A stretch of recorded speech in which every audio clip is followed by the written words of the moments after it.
6 years ago, he called it the greatest trade deal in American history. He sat in the White House, handed out commemorative pens, and promised a new era of prosperity. But tonight, inside the West Wing, a different conversation is happening. Behind closed doors, Donald Trump is asking his advisors a question that has sent shockwaves through the global elite. Why shouldn't I just walk away? He is standing over his own legacy with a match in his hand, ready to burn down the very deal he spent years building.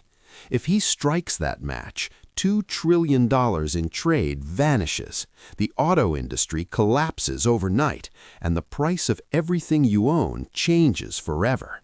The deadline is July 1st. The fuse is lit. And today, we're going to look at why the man who made the deal is the same man about to blow it up. To understand why Trump is ready to destroy the USMCA, we have to understand the ghost that haunted him for decades, NAFTA. Signed in 1994, the North American Free Trade Agreement was the crown jewel of the neoliberal era. It eliminated most tariffs between the U.S., Canada, and Mexico, creating the largest free trade zone the world had ever seen. For the old money establishment, it was a masterstroke. It integrated the continent, allowed for seamless supply chains, and solidified North American dominance. But as the years rolled by, the cracks began to show. NAFTA was written in a world before the internet. It had no provisions for digital trade, no rules for the modern tech economy, and, most importantly to Trump, it had no protection for the American blue-collar worker. During his 2016 campaign, Trump didn't just criticize NAFTA, he declared war on it. He called it the worst trade deal ever made. He argued it had gutted the American middle class, sending high-paying manufacturing jobs south to Mexico, where labor was cheap and environmental laws were lax. When he took office, he didn't back down. He forced Canada and Mexico to the table through sheer economic intimidation. He imposed steel and aluminum tariffs. He insulted world leaders, calling Justin Trudeau weak and dishonest. He used the threat of total withdrawal as a sword of Damocles hanging over the negotiations. After 2 years of chaos, he got what he wanted. The USMCA was born. It wasn't just a rebranding, it was a total overhaul. It required 75% of auto parts to be made in North America. It mandated that 40% of those workers earn at least $16 an hour, a direct strike against Mexican wage advantages. It opened the Canadian dairy market. It was his ultimate victory. So why, after all that blood, sweat, and political capital, is he now calling it irrelevant? There is a hidden poison pill inside the USMCA that most people missed in 2020. It's called the Sunset Clause. Unlike traditional trade deals that are meant to last forever, the USMCA has a unique provision. Every 6 years, the 3 countries must sit down and formally agree to extend the deal. If they don't, the agreement enters a period of slow death, annual reviews, and an eventual expiration date. The first review deadline? July 1st, 2026. For years, the smart money in Washington and Wall Street assumed this would be a formality. Why wouldn't it be? Trade between the 3 nations has exploded. Mexico is now America's largest trading partner, surpassing China. Canada is second. Nearly $2 trillion in goods flows across these borders every year. The North American economy is the most integrated and powerful it has ever been. But Donald Trump doesn't value stability the way a CEO does. To Trump, stability is a lack of leverage. From the moment he returned to the Oval Office, the tone shifted. He didn't see a successful trade deal. He saw a missed opportunity for more concessions. He immediately began citing fentanyl and illegal immigration as national emergencies, using them as a pretext to slap 25% tariffs on his own trade partners. In December 2025, his trade representative, Jamieson Greer, dropped a bombshell on Congress. He told them that a rubber stamp of the 2019 terms was not in the national interest. He warned that withdrawal was officially on the table.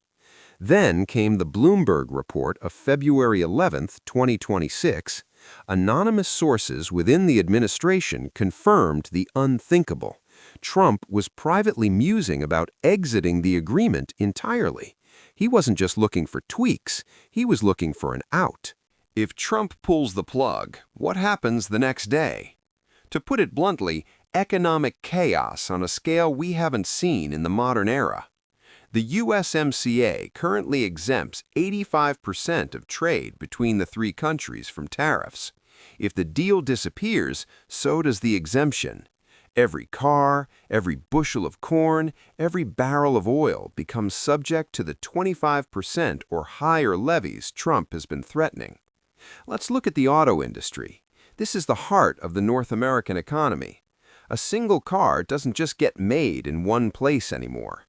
A steering wheel might be made in Mexico, shipped to Canada for assembly into a dashboard, sent to Michigan for final installation, and then sold back in Mexico. A single vehicle can cross the border half a dozen times before it reaches a showroom. The old money giants, GM, Ford, and Stellantis, have spent 30 years and billions of dollars building this just-in-time supply chain. If you add 25% tariffs at every crossing, the price of a standard F-150 or Chevy Silverado doesn't just go up by a few $100s, it becomes unaffordable. Production would grind to a halt. Jobs would vanish in Ontario, Coahuila, and Michigan simultaneously. Then there's agriculture.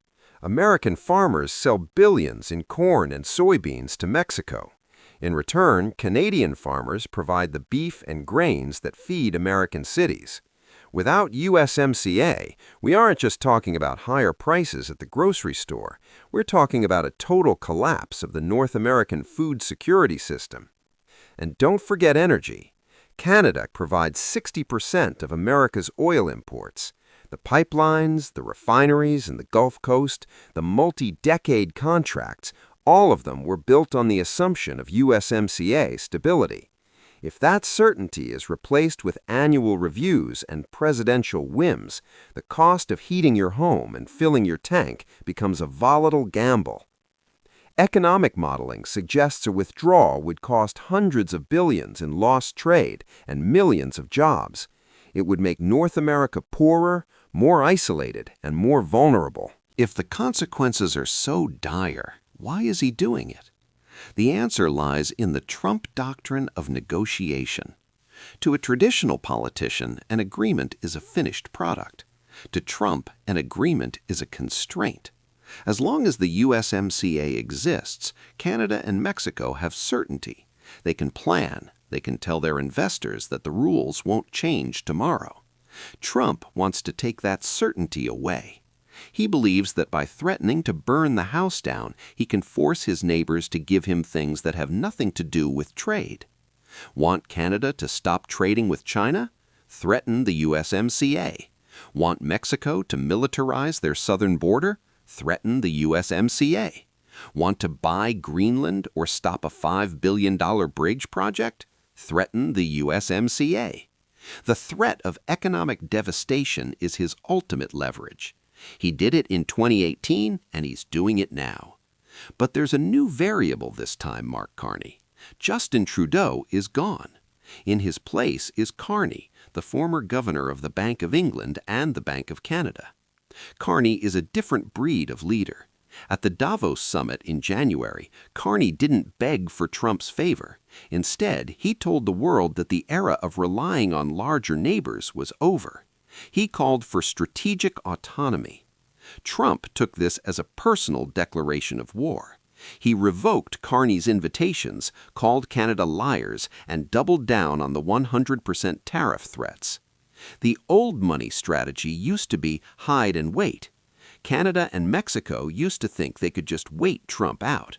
But Carney and Mexican President Claudia Sheinbaum are realizing that waiting isn't an option. They are diversifying. Canada is signing deals with the EU and Asian blocs. Mexico is courting European manufacturing. They are preparing for a world where the United States is no longer a reliable partner. But there is one thing Trump might have overlooked: the law. Under the U.S. Constitution, Congress has the power to regulate commerce with foreign nations. The USMCA isn't just a memo Trump signed, it is a law passed by both the House and the Senate. Legal scholars are currently divided. Can a president unilaterally withdraw from a trade agreement that Congress ratified? If Trump tries to walk away on July 1st, he won't just be fighting Canada and Mexico, he'll be fighting his own government. Members of Congress from both parties whose districts rely on trade will likely sue. The Supreme Court is already hearing cases about Trump's use of emergency powers to bypass trade laws. If the court rules that the president's power has limits, we are headed for a constitutional showdown that could freeze American trade policy for years. The quiet money investors are watching this with terror. Markets hate uncertainty more than they hate bad news. Every day that Trump muses about withdrawal is a day that a CEO decides not to build a factory in Ohio or a warehouse in Texas. This is the hidden cost of the dealmaker's style. The chaos itself is a tax on the economy. So we come back to the central question: will he do it? The betting markets say he's bluffing. They believe he will use the threat to get a few concessions, maybe a Buy American clause for EVs or a crackdown on Chinese parts and Mexican cars, and then he'll hold another ceremony and call it the Greatest Trade Deal 2.0. But Trump has surprised us before. He pulled out of the Paris Climate Accord when everyone told him not to. He walked away from the Iran deal and the TPP. He is a man who is perfectly comfortable burning down his own creation if he thinks the fire will give him a better view.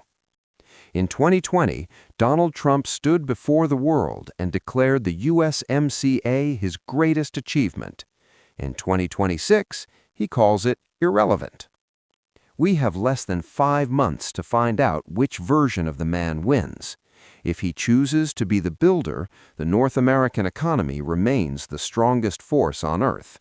If he chooses to be the destroyer, we are entering a new dark age of trade, one where geography is no longer destiny and the old money of the West begins to evaporate. The match is in his hand. All we can do is watch. If you want to understand how this trade war will impact your portfolio and the future of global wealth, make sure to subscribe to Old Money. We track the movements of the elite so you don't have to. What do you think? Is Trump bluffing or is the USMCA dead? Let us know in the comments.